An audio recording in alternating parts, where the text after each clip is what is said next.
Abdul Muttalib একবার কাবা প্রান্তে শুয়ে আছেন এবং স্বপ্নযোগে তাকে একজন আগন্তুক এসে বলল, হে আব্দুল মুত্তালিব, তুমি তয়বা খনন করো। এরপর আব্দুল মুত্তালিব ওই আগন্তুককে প্রশ্ন করলেন, তয়বা কি? কিন্তু ওই আগন্তুক তার এই প্রশ্নের কোনো উত্তরই দিলেন না। দ্বিতীয় দিন আবার আব্দুল মুত্তালিবকে স্বপ্নযোগে দেখানো হলো, হে আব্দুল মুত্তালিব, তুমি বাররা খনন করো। এবারও আব্দুল মুত্তালিব ওই আগন্তুককে প্রশ্ন করলেন, বাররা কি? কিন্তু ওই আগন্তুক আব্দুল মুত্তালিবের প্রশ্নের কোনো উত্তরই দিলেন না। তৃতীয় দিনও আব্দুল মুত্তালিবকে স্বপ্নযোগে দেখানো হলো, হে আব্দুল মুত্তালিব, তুমি মাজমুনা খনন করো। এবারও আব্দুল মুত্তালিব প্রশ্ন করলেন, মাজমুনা কি? কিন্তু কোনো উত্তর দেওয়া হলো না। চতুর্থ দিন আব্দুল মুত্তালিব আবার কাবা প্রান্তে শুয়ে আসেন এবং তাকে আবার স্বপ্নযোগে বলা হলো, হে আব্দুল মুত্তালিব, তুমি জমজম খনন করো। এরপর আব্দুল মুত্তালিব প্রশ্ন করলেন, জমজম কোথায়? এরপর ওই আগন্তুক বললেন, জমজম হচ্ছে সেখানে যেখানে তুমি দেখবা একটি পিপিলিকার বাসার মধ্যে একটি রক্তরঞ্জিত একটি মাংসের টুকরা এবং ওই মাংসের টুকরাকে একটি কাক ঠুকরাচ্ছে। তুমি সেখানে খনন করলে তুমি জমজম কূপের সন্ধান পেয়ে যাবা। এরপর আব্দুল মুত্তালিব বুঝতে পারলেন এটি কোনো সাধারণ স্বপ্ন নয়, এই স্বপ্নের পেছনে বিশাল হাকিকত নিহিত রয়েছে। এই কারণেই মাটি খোঁড়ার প্রয়োজনীয় জিনিসপত্র নিয়ে আব্দুল মুত্তালিব বেরিয়ে পড়লেন ওই জমজম কূপকে খোঁজার জন্য।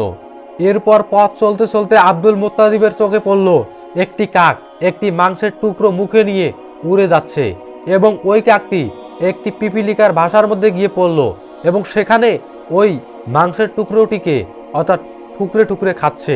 এরপর আব্দুল মুত্তালিব বুঝে ফেললেন আমার স্বপ্নে দেখা জায়গা এটি যেখানে জমজম কূপের কথা বলা হয়েছে। এরপর আব্দুল মুত্তালিব সেখানে খনন করলেন এবং জমজম কূপ সেখানে বেরিয়ে আসলো। পানির শব্দে কুরাইশরা বুঝে ফেললো এটি হচ্ছে জমজম কূপ।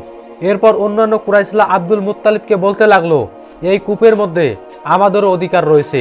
কিন্তু আব্দুল মুত্তালিব বলল, এই স্বপ্ন আমাকে দেখানো হয়েছে, তার মানে এই কূপের মধ্যে আমার অধিকার রয়েছে।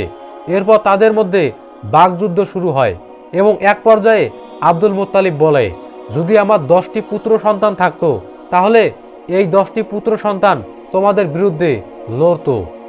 এরপর তাদের মধ্যে বাকযুদ্ধ চলতে থাকে এবং এক পর্যায়ে অন্যান্য কুরাইশরা একটি প্রস্তাব দেয়, ইয়ামেনের মধ্যে একজন গণক মহিলা রয়েছে, আমরা ওই মহিলার কাছে যাব এবং সমস্ত ঘটনা খুলে বলবো।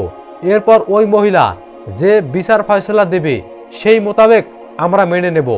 এরপর তারা সকলেই একত্রিত হয়ে মক্কা থেকে ইয়ামেনের উদ্দেশ্যে রওনা হলো। এখানে আপনাদেরকে একটা বিষয় বলে রাখা ভালো, অর্থাৎ ওই সময় গ্রীষ্মকাল, যখন সমস্ত মরুভূমি একেবারেই ধূসর, কোথাও কোনো পানি নেই, ওই সময় তারা ইয়ামেনের উদ্দেশ্যে মক্কা থেকে যাত্রা করেছিল এবং মরুভূমির মাঝ পর্যায়ে গিয়ে তারা তাদের পানি ফুরিয়ে যায় এবং তারা ওখানে কোনো পানি পাইতেছিল না এবং তারা এরকম পরিস্থিতি থেকে বুঝে ফেলেছিল যে সময় সাপেক্ষ তাদের মৃত্যু, তারা নিশ্চিত মৃত্যুবরণ করবে। এরপর তারা সকলেই মিলে পরামর্শ করলো যে এখন কি করা যায়। আব্দুল মুত্তালিব তাদের সকলকে বললেন, বরঞ্চ চলো আমরা সকলেই নিজেদের জন্য একটি করে কবর খনন করি। আমাদের মধ্যে থাকা যে সর্বশেষ মারা যাবে অন্তত তার লাশটি দাফন করা হবে না, তা ব্যতীত বাকিদের লাশ তো দাফন করা হবে।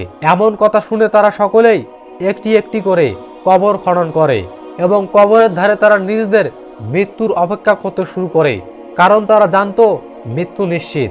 এরপর আব্দুল মুত্তালিব বলে উঠল, এভাবে মৃত্যুর জন্য অপেক্ষা করা একদম তো কাফুরুজের কাজ, এর চেয়ে বরং চলো আমরা আরেকবার পানির সন্ধান করি। এর জন্য তারা সকলেই যার যার উটকে সঙ্গ নিতে চলে গেল এবং সকলে উটের কাছে গেল এবং আব্দুল মুত্তালিব যখন উটের কাছে গেল এবং সেখানে দেখলো উটের যেখানে বসেছিল সেখান থেকে পানির ঝর্ণাধারা বইতে শুরু করলো এবং এরকম দৃশ্য দেখে অন্যান্য কুরাইশেরা আনন্দে উৎসবে ফেটে পড়ল এবং তারা সকলে আসলো এবং ওই পানির ঝর্ণা থেকে অর্থাৎ মরুভূমির মধ্যে যে পানির ঝর্ণা সৃষ্টি হয়েছিল ওই ঝর্ণা থেকে তারা পানি পান করলো এবং নিজেদের জীবন বাঁচালো। এবং এক পর্যায়ে তারা সকলে বলল, যে আল্লাহ তোমাকে এই মরুভূমির মধ্যে পানির ঝর্ণা দিতে পারে সে আল্লাহ তোমাকে জমজম কূপ দিতে পারে। এবং তারা বলল, এই জমজম কূপ আজ থেকে আব্দুল মুত্তালিব তোমার, তুমি সঠিক, তোমার অধিকার রয়েছে এই জমজম কূপের মধ্যে। এরপর পরবর্তীতে আব্দুল মুত্তালিব এবং এই জমজম কূপ নিয়ে অনেক ঘটনা ঘটেছিল। তার আগে আপনাদের উদ্দেশ্যে একটু বলে রাখি, বর্তমান সময় মানুষ যেখানে গান বাজনা সেখানে বেশি লাইক কমেন্ট এবং শেয়ার করে, কিন্তু এরকম ইসলামিক ভিডিও খুব কম মানুষই লাইক কমেন্ট এবং শেয়ার করে। তাই আমি আপনাকে বলতেছি, আপনি কি সবার মতো ভিডিওতে লাইক না করে চলে যাবেন, নাকি এরকম ইসলামিক ভিডিওর মধ্যে লাইক করবেন? আর হ্যাঁ প্রিয় দর্শক, জমজম কূপ এবং আব্দুল মুত্তালিবকে কেন্দ্র করে পরবর্তীতে আরও অনেকগুলো ঘটনা ঘটেছিল। ওই ঘটনাগুলো ইনশাআল্লাহ আমরা পরবর্তী ভিডিওর মাধ্যমে আপনাদের সামনে উপস্থাপন করার চেষ্টা করব। তাই পরবর্তী ইন্টারেস্টিং ভিডিওটি পেতে চাইলে অবশ্যই আমাদের চ্যানেলটিকে সাবস্ক্রাইব করুন।